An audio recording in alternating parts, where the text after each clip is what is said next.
Face à une telle transposition dans les lumières, les couleurs, les odeurs et les sons d'une autre époque, il suffit de se laisser aller, de glisser dans la faille temporelle qui nous est à tout moment entr'ouverte.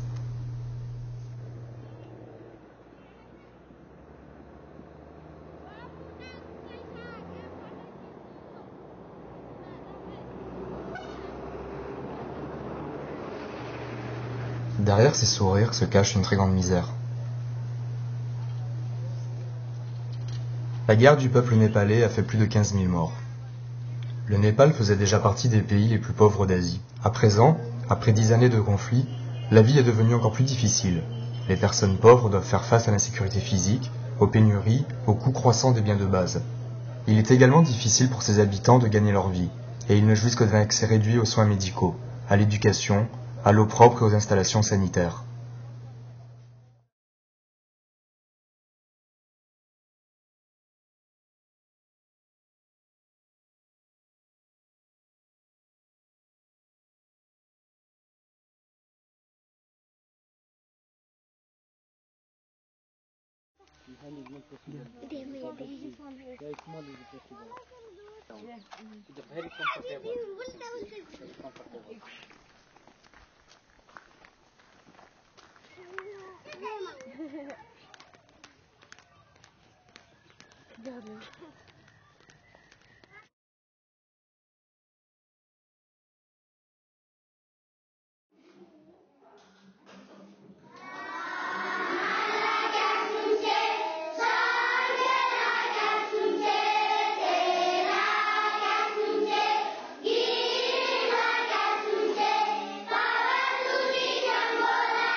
De nombreuses organisations non gouvernementales ont vu le jour ces dernières années pour servir des causes humanitaires. Il y a 3 types d'ONG. Donc il y a les premières qui interviennent sur les situations d'urgence. Donc quand il y a des crises politiques, quand il y a une guerre, quand il y a une famine, quand il y a on peut trouver un tsunami, par exemple des catastrophes naturelles, des catastrophes liées à des facteurs humains. Donc là, on agit directement en première urgence. Ensuite, il y a les ONG qui travaillent plus sur la réhabilitation. Justement, après ces situations de crise, elles interviennent pour remettre un peu d'ordre, pour aider les populations locales, réacheminer l'eau, reconstruire des infrastructures, etc. Et le 3e type d'ONG, elles interviennent plus sur la notion de développement durable. On travaille à long terme.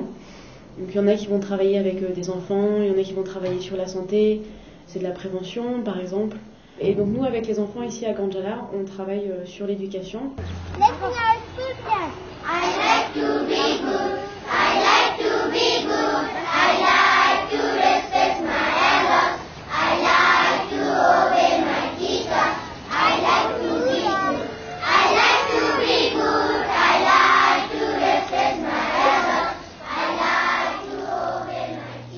La traite des enfants, les actes de violence dans la famille existent au Népal.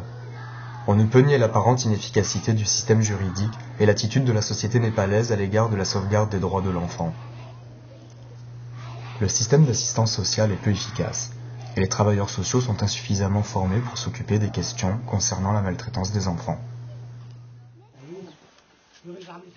Les services de l'enfance de Katmandou, qui gèrent toutes les questions de planning familial notamment, et de l'enfance, parce qu'il y a énormément de questions qui sont soulevées ici au Népal, sur les enfants, sur l'accès à l'éducation, sur les enfants qui sont dans la rue, etc.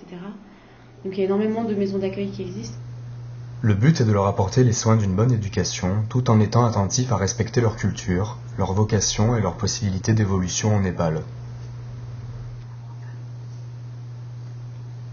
Ganjala Children Home accueille des enfants qui n'ont pas accès à la scolarité.